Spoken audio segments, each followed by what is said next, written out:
Hello, this is George Senda, the guy from Pittsburgh, and thank you, C. Weissman 27 and the Golly Gilmore, for subscribing to my channel, my channel, and tell your friends and click like in the videos, please, if you like the videos. And well, I just got off the phone with Kathy, and she's bitching about Patty and not having a car, and Patty doesn't want to drive over to see her. And she has to escape from Pittsburgh, so she's going to stay with Patty for a couple days. And then she's bitching about, you need to get life insurance. If you die, I'm going to get mad at you. I won't get any life insurance money. And every time I say, you're going to get life insurance on you, if the reverse happens, I can't afford that. So this is how I have to deal with it. And Fluffy's better. I put peroxide and generic Neosporin in his tail, and poor little Fuzzy ran in here and because Fluffy was crying that the peroxide, he was wow, wow, wow. And Fluffy thought I was hurting him. I said, no, Fuzzy thought I was hurting him. No, Fuzzy never would hurt my Fluffy. He's my baby boy, so he's better.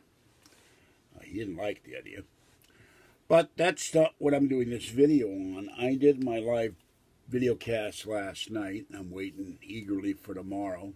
And by the way, it's starting to rain here. The winds were super strong last night, 19 miles an hour. I thought my screen door was going to wind up in Oz.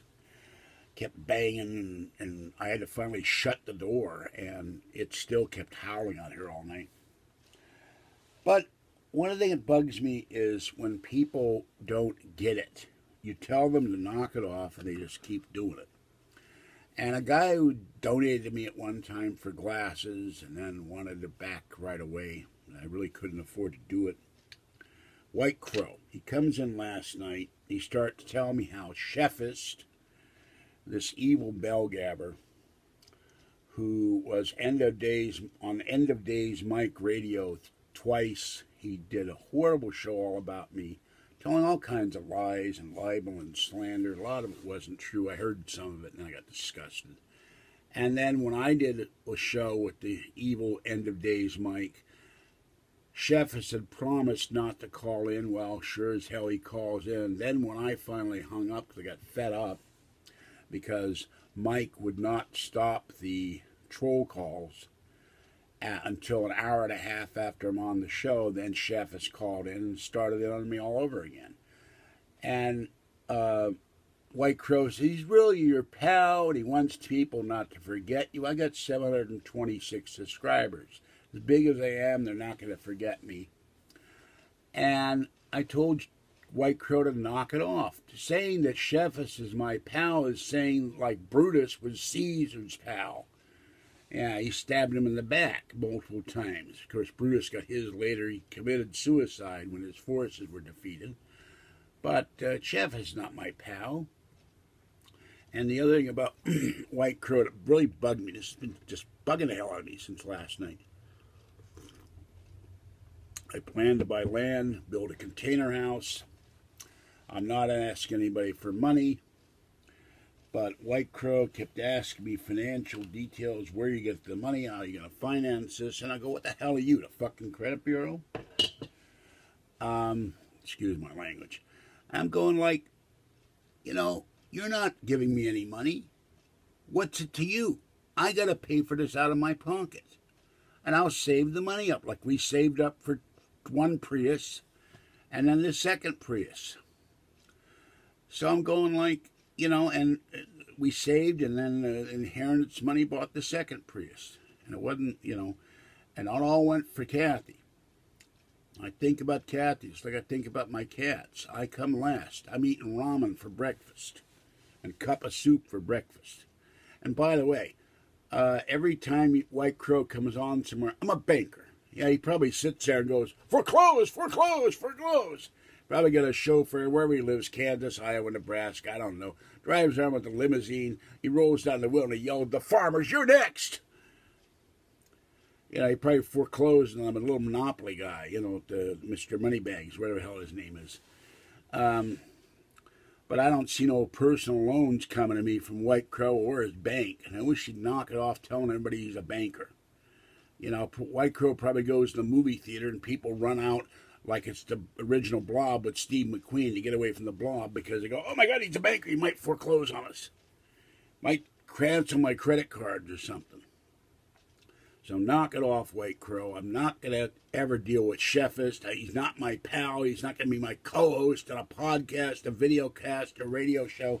And for all I know, the reason my career hasn't gone any further is White Crow probably threatened to foreclose on premier radio networks and told Nori not to have me on their show. I don't know. But he's really bugging the hell out of me. And this is how they turn on you, you know. They turn on the little guy. They turn on the little Jew. You know, and I'm not a Jew with a big J like my mother, but, you know, Jews are all supposed to be rich.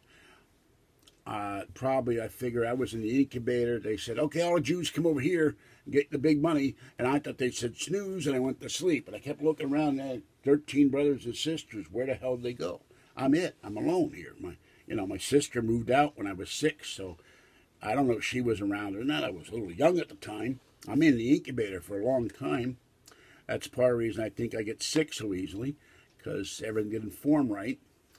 But I'm going like, hey, I heard you guys got big money. What happened to me? You were taking a nap. So that's why I'm poor, you know. And then I picked a non-Jewish girlfriend. Nothing against non-Jewish girlfriends. Don't get started on me. But, you know, I didn't pick a rich Jewish girlfriend or Jew with influence or something like that. I picked a poor non-Jewish girlfriend, so we're both poor. But I'm trying to be rich. I'm not saying big rich. I'm not saying Donald Trump rich. Just enough to buy a house and land and live there in comfort for the rest of my life and have enough to eat and do my videos and have a video studio and the equipment I need and all that stuff. And a decent car. And pay off my traffic fines and get my damn license back and get all the surgeries I need done. It ain't easy being me, folks. But, you know, White Crow, you coming again? Don't mention Chefist again. Don't tell us you're a banker. We know you're a banker. You got more money than Trump. You got more money than the Federal Reserve Bank. You know, and the reason you probably wanted the $100 back right or whatever the hell you gave me for my glasses, I don't even remember at this point, because you had to cover it before the bank examiners came in and see how you're embezzling the money out of the bank. You know, 1 for you, 2 for you, 3 for me, 1 for you. You know, you did that, and you know, that's where the $100 came from, or whatever the hell it is. And that's how you know, get your money to go out with the motorhome. And soon, Mrs. White Crow used a bottle of water. We'll probably need like a 50,000-gallon tank strapped to the top of the motorhome to do milk bats. So that's what Mrs. Crow will be doing. All right. I've said my piece. Get this off my chest. I'm doing it tongue-in-cheek, but White Crow irritated the hell out of me. And he needs to just go in there and chat like anybody else. And I got nothing against his wife, but, you know, that'll be next, I figure. She'll have milk bats and maybe a sauna, whirlpool, you know. They'll have to convert a semi into the new White Crow motorhome. And I don't know what this love, hope, and fate or whatever shirt he sent me was. I'm thinking he's like Barack Obama wannabe. I don't know what the hell that shirt was. Why stencil all that stuff on a shirt and a crow, a dove, whatever the hell it was? Just send me the hoodie, a plain black hoodie. And, you know, he sent me a hoodie, I think, in the springtime or the summer when you don't need the damn thing. But it was nice of him to do it, but I don't know why he puts all this stuff on. And it's kind of puzzling to me. All right, I vented now, but I had to say this because I couldn't wait until Saturday. It was just really driving me crazy. This is George Senda, the guy from Pittsburgh. How much time have I used? Okay, I can't see a damn thing. It's driving me nuts, too. Tomorrow I go out and do another abandoned video, abandoned on foot, and then go to Costco and pay my PG&E bill. So I'm making progress. But Kathy keeps phoning about, so yeah, it's you. I won't have any money. Don't be pissed off. I'll be pissed off because the other guy I knew didn't give me any money either when he died. Well, he had bills up the wazoo, too. And he was paying for Kathy for dinner and all that because he was an old friend of hers from high school. And he was about the size of a Hindenburg. Every time I saw him, he got bigger and bigger. And he had a massive heart attack, and bye-bye. That was the end of him. So, you know, he had a rough life, too.